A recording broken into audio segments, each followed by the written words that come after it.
വയനാട് പനമരത്ത് പുലി 3 ആടുകളെ കടിച്ചു കൊന്നു. അവിടെ പുലി ഇറങ്ങി എന്നുള്ളതാണ് കാര്യം. ജനവാസ മേഖലയിൽ പുലി ഇറങ്ങിയ ദൃശ്യങ്ങൾ കഴിഞ്ഞ ദിവസം പുറത്തു വന്നിരുന്ന കാര്യം പ്രിയപ്പെട്ട പ്രേക്ഷകർ ഓർമ്മിക്കുക. അപ്പോൾ കാളിദാസൻ ദേവദത്തം ഈ പനമരത്തെ വിവരങ്ങളുമായി നമുക്കൊപ്പം ചെയ്യുന്നു. Good morning Kalidasan. പിറകെ തിരിഞ്ഞൊക്കെ നോക്കിക്കോ, പുലി എവിടെയാണോ ഉണ്ടോ എന്ന് പറഞ്ഞു.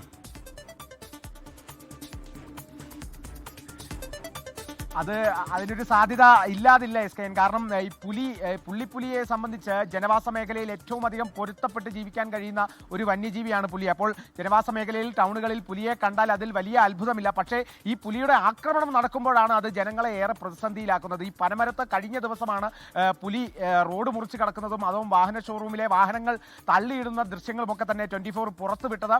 ഒപ്പം ആ ഒരു ഭാഗത്ത് പുലി ഉണ്ടായിരുന്നു എന്നുള്ള ഒരു സാധ്യത അത് കൃത്യമായി കാണിക്കുന്ന തരത്തിലുള്ള തെളിവുകൾ കൂടിയായിരുന്നു ആ CCTV ദൃശ്യങ്ങൾ എന്നുള്ളത്. ഇപ്പോൾ ആ ഭാഗത്ത് തന്നെ പനമരത്ത് തന്നെയാണ് ഇപ്പോൾ വളർത്തുമൃഗങ്ങളെ പുലി ആക്രമിച്ചിരിക്കുന്നത്. 3 ആടുകളെ കൊന്നിരിക്കുന്നു പുലി എന്നുള്ളതാണ് മനസ്സിലാക്കുന്നത്. പുലി തന്നെയാണെന്നുള്ളതാണ് പ്രദേശവാസികളും പറയുന്നത്. ഓടക്കൊല്ലി വാസുദേവൻ നായരുടെ 3 ആടുകളെയാണ് കൊന്നിരിക്കുന്നത്.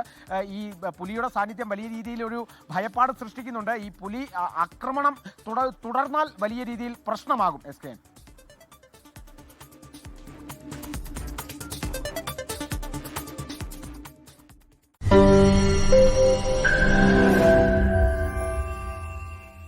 ലോകത്തെവിടെയായാലും ഏത് സമയത്തും 24 വാർത്തകളും ഓഗ്മെന്റഡ് റിയാലിറ്റി പാക്കേജുകളും എക്സ്പ്ലെയിനറുകളും വിശദമായി കാണാൻ ഞങ്ങളുടെ യൂട്യൂബ് ചാനൽ നിങ്ങൾക്ക് സബ്സ്ക്രൈബ് ചെയ്യാം.